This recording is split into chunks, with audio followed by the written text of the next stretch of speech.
Hey guys, it's Sean, and we want to discuss how the Critics' Choice Awards, which were held last weekend, are going to affect the overall Oscar race, similar to how we did with the Golden Globes. And it's important to sort of note that because those awards are given out by the members of the Broadcast Film Critics Association, of which I am a member, it doesn't really affect the Oscars directly, but all of the movies that were contending for Critics' Choice Awards all want to be in the Oscar conversation, so there's a lot that we can discuss based on the winners that we saw on Sunday night. Before we dive into it, do me a favor, go down and hit the subscribe button below so that you can keep up with all of CinemaBlend's awards content coverage. Why don't we start with the biggest award of the evening, which is Best Picture. And truthfully, if I were to guess before the results were given, I would have said we were going to go with either Green Book or A Star is Born, and of course we went with neither. We gave Best Picture to Roma.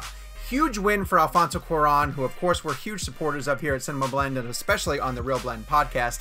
Earlier in the evening, Alfonso picked up awards for cinematography and then Best Director, but for Roma to take home Best Picture at the Critics' Choice Awards is a huge momentum boost for a film that, you know, kind of needs it at this point. And you know that Netflix is going to use that in all of its advertisements as they promote the fact that it is a legitimate Best Picture contender. One of the things that you look for in an award ceremony like this is a surprise, and we had a huge one in the Best Actress category because we ended up with a tie. Critics' Choice gave their Best Actress award to Glenn Close, who also won a Golden Globe for The Wife and is building a lot of momentum on the campaign trail.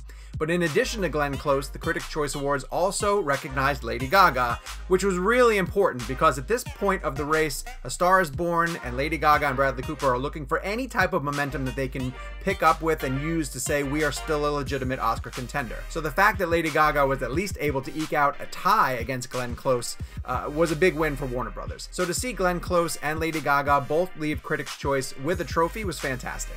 Let's touch on Best Actor really quickly, but I think it's been established now that Christian Bale is sort of a frontrunner for his performance as Dick Cheney in Vice.